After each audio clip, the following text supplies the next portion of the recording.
बात करने के लिए लॉगिन करें www.astrotak.com। नमस्कार फ्रेंड्स, मैं हूं आपका मित्र कमल नंदलाल और मैं आप सभी दर्शकों का हार्दिक अभिनंदन करता हूं एस्ट्रो तक की खास प्रस्तुति वास्तु का सच सिर्फ कमल नंदलाल के साथ में। तभी तो आपको कहता हूं एस्ट्रो तक को लाइक करें, सब्सक्राइब करें। और कमल नंदलाल तो ये कहता ही है कि शेयर तो बनता है, क्योंकि आपका एक शेयर बहुत बड़ा काम करता है। किसी के जीवन से दुख, दुर्भाग्य और दरिद्रता को मिटाकर सुख, समृद्धि और सौभाग्य लेकर आता है। इतना बड़ा काम करता है, इतना बड़ा पुण्य करता है आपका शेयर, इसलिए शेयर तो ज़रूर करें। और ख़ास बात क्या, अगर आप मेरी सेवाएं लेना चाहते हैं, अपने घर का, फैक्ट्री का, दुकान का, इंडस्ट्री का वास्तु दिखाना चाहते हैं, अपनी कुंडली की जांच कराना चाहते हैं, या किसी भी समस्या में फंसे हुए हैं जिसका समाधान चाहते हैं, तो सीधा आ जाइए हमारी वेबसाइट www.astrotak.com पर। सीधा मेरी प्रोफाइल पे आइए और कॉल मिला लीजिए मुझे, मैं आपके कॉल का इंतज़ार कर रहा हूँ। तो चलिए अब वास्तु का सच में बढ़ते हैं आज के विशेष विषय पर। मित्रों, आज हम आपको बहुत ही विशेष चीज़ जानकारी देना चाहते हैं। वास्तु के अनुसार जान लीजिए किस लकड़ी से करें होली का दहन और किससे करें परहेज़। देखिए, होली का या होली जिसे हम कहते हैं, वो मात्र सिर्फ एक फेस्टिवल नहीं है, वो एक पद्धति है वास्तु की जो हमारे जीवन में विद्यमान होती है। हम किसी चीज़ को जला रहे होते हैं, हमारी बुराई को जला रहे होते हैं, लेकिन हमें कुछ नहीं होता। हम कौन है? प्रहलाद हैं, आत्मा हैं हम। और एक मैसेज है कि आपके जीवन में आई हुई हर बुराई को जला दीजिए साल के एंड में और धूल उड़ाइए, क्योंकि एक दिन हम सभी लोग धूल में उड़ जाएंगे, जलकर या मिलकर, जिस भी प्रकार से। हम इसी वजह से घसकर नहाते हैं होली पर और अपने शरीर से रंग छुड़ाते हैं। रंग क्या? भेदभाव। रंग क्या? जो ऑरा चढ़ गई है हम पे। तो फागुन का महीना, आखिरी महीना, रंग छुड़वाने का महीना है। आप जिस भी रंग में पूरे साल भर रंग चुके हैं, जिस भी ऑरा में रंग चुके हैं, उससे छुड़वाने का महीना है। हम मुद्दे पे आते हैं और बात करते हैं वास्तु क्या कहता है कि कौन सी लकड़ी होली का दहन में प्रयोग करनी चाहिए। आजकल आपने देखा होगा कि लोग किसी भी सस्ती लकड़ी का प्रयोग कर लेते हैं। बच्चे चंदा इकट्ठा करते हैं और होली का दहन कर लेते हैं। देखिए, पहली बात, शास्त्र क्या कहता है इस बारे में, हम आपको ये बताएंगे। देखिए, शास्त्र ये कहता है, और स्पेशली कुछ एक शास्त्र हैं जो इसकी पूरी जानकारी देते हैं। नंबर 1, होली का उत्सव, एक जो पर्व है, उसमें मूलतः कुछ एक चीज़ें बहुत इम्पॉर्टेंट हैं। वो ये कि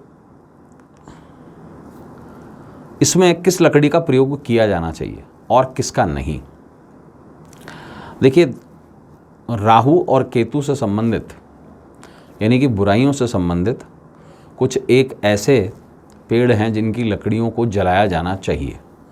होली पर्व है जलाने का, होली पर्व है भस्म करने का। जैसे महादेव ने होली से 8 दिन पहले होलाष्टक, जिसे मानते हैं हम, कामदेव को भस्म कर दिया था, अपनी बुराई को भस्म कर दिया था। अपने टारगेट को उन्होंने साधे रखा था, क्योंकि उनको लक्ष्मी को साधना था। लक्ष्मी मतलब देवी नहीं, लक्ष्मी मतलब उनका लक्ष्य, मेडिटेशन, जो उनका कर्म है। जैसे हमारा कर्म पैसा कमाना है, मेरा काम है ज्योतिष, मेरा काम है आपके लिए वीडियोस बनाना, और मेरा एक और काम है गाइडलाइन देना।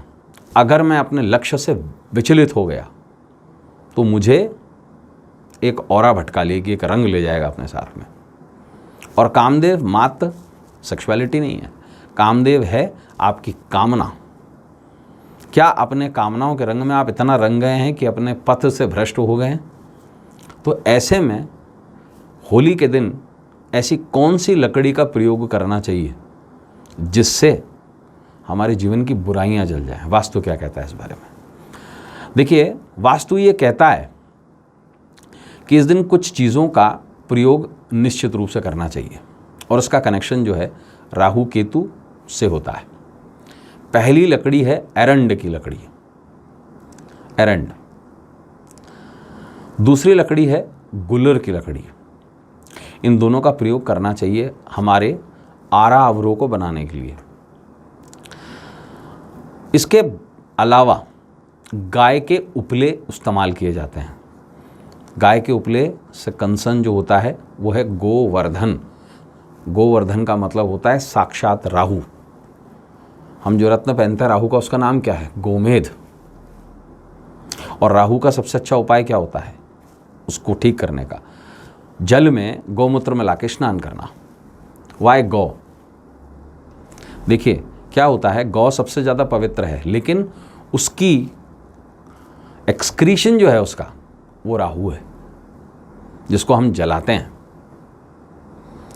तो इसमें मूलतः क्या जलाया जाता है? हम खतपार, खर पतवार भी जलाते हैं, इसके साथ साथ उपले भी जलाते हैं गाय के। और विशेष तौर से किन लकड़ियों से परहेज़ करनी चाहिए? देखिए ये समय है आम के प्रोडक्शन का, इसलिए आम की लकड़ी को कभी नहीं जलाया जाता। ये समय है नीम के नई कोपल आने का, क्योंकि चैत्र जो होता है उस पर नीम की नई कोपल आ रही होती है, इसलिए नीम को कभी नहीं जलाया जाता इस दौरान। तीसरी चीज़ ये है विशेष तौर से पीपल, अश्वत्थ पर नए कोपले आने का। और साथ साथ चौथी लकड़ी वट। इन 4 लकड़ियों को छोड़कर बाकी और जलाई जा सकती हैं जिनका कोई उद्देश्य नहीं है, लेकिन इन 4 लकड़ियों को जलाने से हमेशा परहेज़ करनी चाहिए, क्योंकि ये वो ग्रोइंग का समय है इनके, इसलिए इन लकड़ियों को जलाने से हमेशा परहेज़ करनी चाहिए होली पर।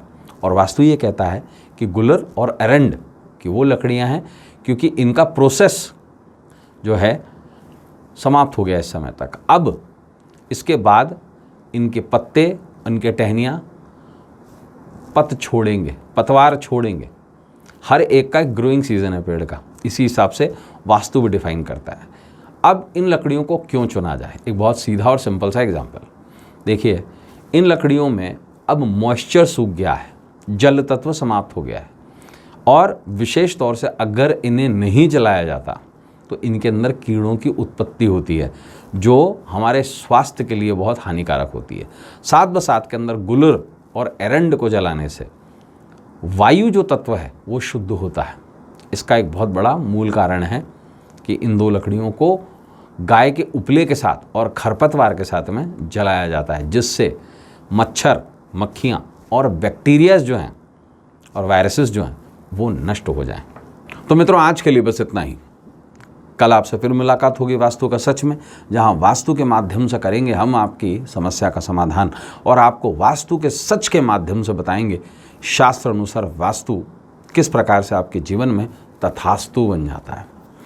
इजाज़त दीजिए, लेकिन जाने से पहले ज़रूर कहूँगा कि आपको एस्ट्रो तक को लाइक करें, सब्सक्राइब करें और शेयर ज़रूर करें, पुण्य ज़रूर कमाएं। और ख़ास बात क्या, मेरी सेवाएं लेने के लिए सीधा आ जाइए हमारी वेबसाइट www.astrotak.com पर। सीधा मुझे मेरे प्रोफाइल पे जाके कॉल मिला लीजिए, मैं आपके कॉल का इंतज़ार कर रहा हूँ। इजाज़त दीजिए, नमस्कार, नमः शिवाय।